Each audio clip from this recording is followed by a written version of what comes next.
गेल्या काही दिवसांपासून सातत्याने महाराष्ट्राचे आमदार श्री धनंजय मुंडे साहेबांना टार्गेट करण्याचं काम पद्धतशीरपणे बीड जिल्ह्यातील काही राजकीय लोक करत असल्याचं दिसून येते।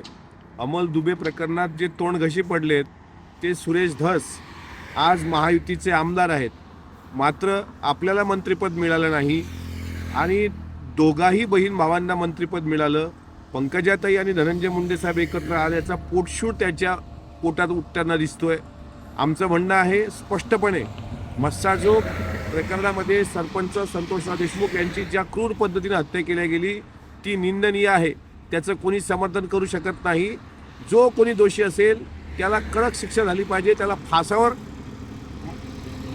दिलं गेलं पाहिजे, ह्या भूमिकेचं सुरुवातपासून आम्ही स्वागत करतो आहोत आणि तीच भूमिका आदरणीय मुंडे साहेबांनी मांडली। मात्र या माध्यमातून जाणीवपूर्वक त्यांना टार्गेट करून मला मंत्रिमंडळात स्थान भेटलं नाही या आसूयेपोटी सुरेश धस जे राजकारण करतायत ते मला असं वाटतं कुठतरी थांबलं पाहिजे। त्यांच्यासारख्या मोठ्या नेत्याला हे शोभत नाही। महायुतीचे ते घटक आहेत आणि याहीपेक्षा एक सामाजिक कार्यकर्ते ज्या कालपासून पुढे आले आहेत, काल खासदार संजय राऊतांना पुढे आणलं गेलं आहे, म्हणजे सर्व एकत्र येऊन संदीप क्षीरसागरबद्दल बोलण्यासारखं काही वेगळं नाही। जो स्वतःच्या वडिलांना इतक्या मोठ्या पद्धतीने जी व्यक्ती इज्जत देऊ शकते ती बाहेरच्यांबद्दल कशी असू शकते यात काही दुसरं सांगण्याची गरज नाही। मात्र जाणीवपूर्वक एकाच व्यक्तीचं राजकारण संपवण्याची सुपारी सुरेश धस यांना कुणी दिली, त्यांनी का घेतली याचं स्पष्टीकरण एकदा महाराष्ट्राच्या समोर आलं पाहिजे आणि मस्साजोग प्रकरण वळतं करायला, डायव्हर्ट करायला आणि आपली मागचे काळे कारनामे लपवायला सर्वांनी एकत्र मिळून काही वेगळं राजकारण सुरू केलंय का हे सुद्धा तपासलं पाहिजे। हमाम में सब नंगे होते हैं सुरेश अण्णा, त्यामुळं जे काही तुम्ही करता आहात हे त्या पीडित कुटुंबाला न्याय देण्यापेक्षा तुम्ही तुमचं स्वार्थी राजकारण करतात का हे बीडच्या जनतेला आणि सोबतच महाराष्ट्राला कळून चुकलं।